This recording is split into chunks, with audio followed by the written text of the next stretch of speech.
Assalamualaikum warahmatullahi wabarakatuh.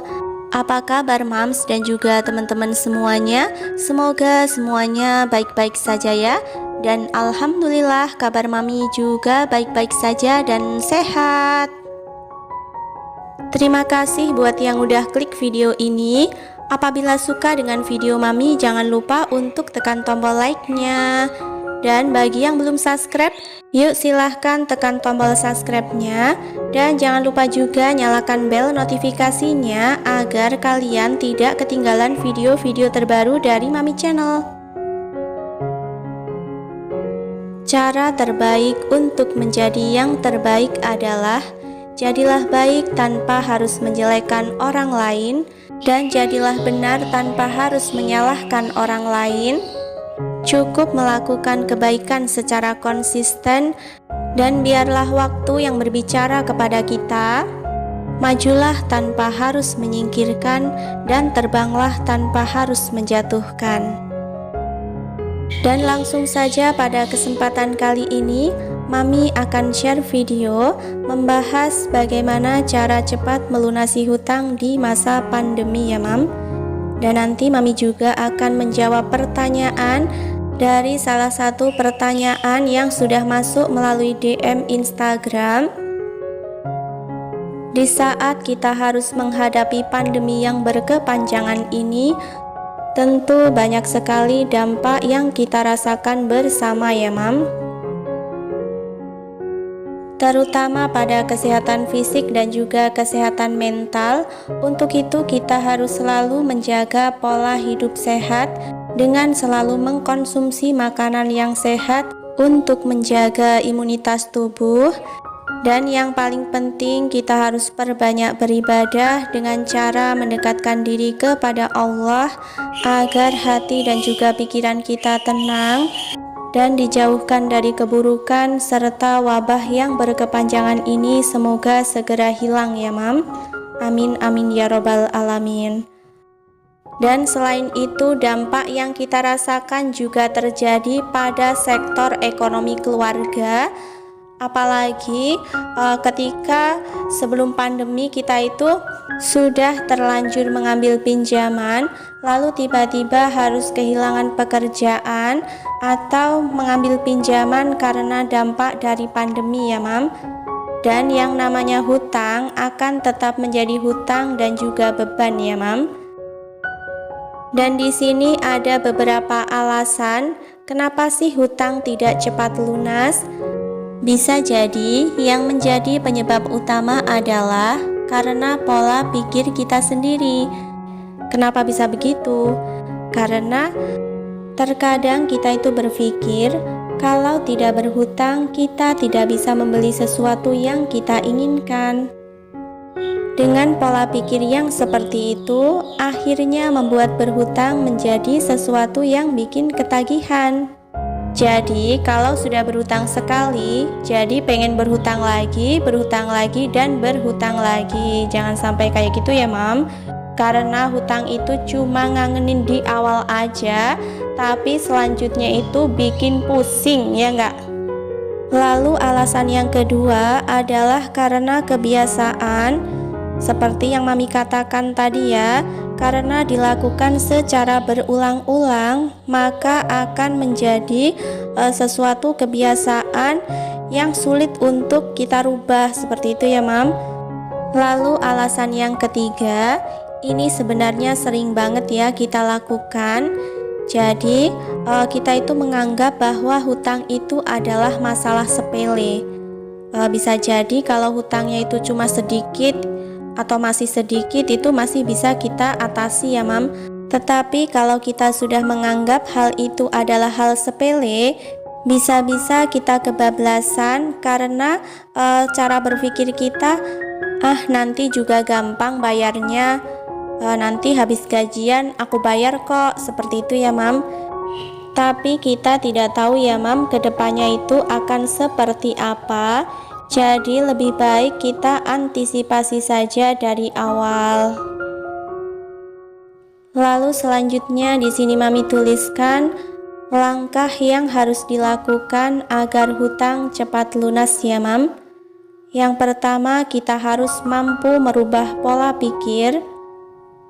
Jadi kebalikannya dari yang di atas ya, Mam.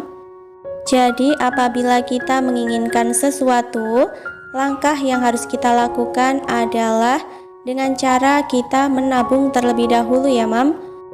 Yang kedua yaitu dengan cara membiasakan untuk berhemat dengan cara membuat budgeting ya untuk setiap pengeluaran bulanan dan juga berlatih untuk menabung ya, Mam.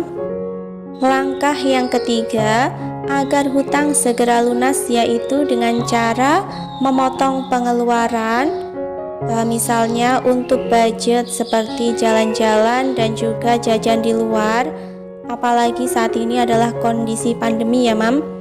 Jadi itu bisa kita pangkas ya untuk budget hiburan, atau di luar dari kebutuhan pokok itu bisa kita pangkas terlebih dahulu dan anggarannya dialokasikan untuk membayar hutang ya, Mam. Selanjutnya langkah yang terakhir agar hutang cepat lunas, ini sangat penting sekali ya, Mam. Jadi jangan sampai menambah atau membuat hutang baru. Kalau bisa itu hutang kita pangkas dari akar-akarnya ya, Mam.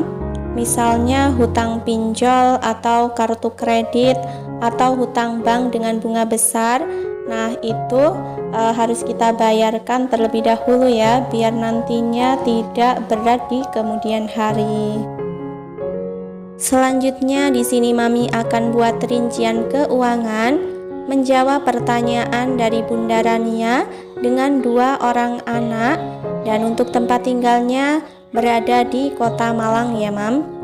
Selanjutnya di sini Mami akan mengelola gaji suami Bunda Rania sebesar 2 juta per bulan dengan kewajiban hutang sebesar 4 juta rupiah. Nah, di sini Bunda Rania itu bingung ya untuk mengatur gaji ini agar bisa membayar hutang gitu ya. Jadi Bunda Rania itu belum ada gambaran kira-kira bisa membayar berapa ya per bulannya dari gaji suami sebesar 2 juta. Apalagi di sini ada tanggungan 2 anak ya.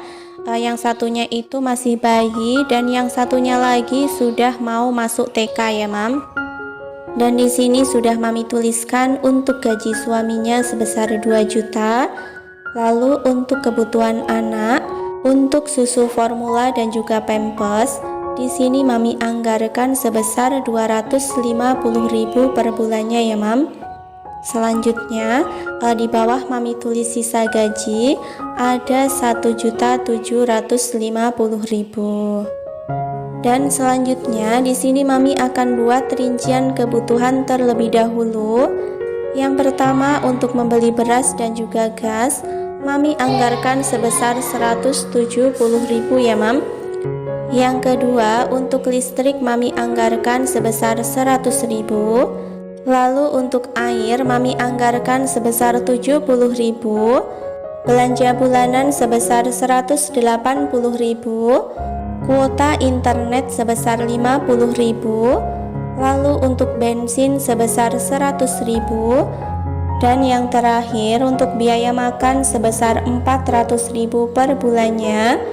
Selanjutnya di sini Mami total untuk kebutuhan ada 1.070.000 dan di bawahnya Mami tulis sisa gaji 1.750.000 dikurangi 1.070.000, sisa gajinya sebesar 680.000 ya, Mam. Dan di sini sisa gaji ini akan Mami kelola. Yang pertama untuk jajan anak sebesar 50.000, lalu untuk dana darurat dan juga sedekah sebesar 30.000 ya, Mam. Dan yang 500.000 di sini Mami tulis untuk nyicil hutang sebesar 4 juta tadi ya. Dan masih ada sisa gaji sebesar 100.000. Ini bisa dimasukkan ke dalam tabungan untuk masuk sekolah TK nanti ya, Mam. Sekian dulu video Mami pada kesempatan kali ini. Semoga video yang Mami bagikan di sini dapat bermanfaat buat Bunda Rania dan juga para mams lainnya yang mungkin memiliki persoalan yang sama pula. Sebelum berpisah di sini Mami mohon maaf yang sebesar-besarnya apabila ada salah-salah kata. Akhirnya wassalamualaikum warahmatullahi wabarakatuh. Sampai jumpa di lain kesempatan ya Mam.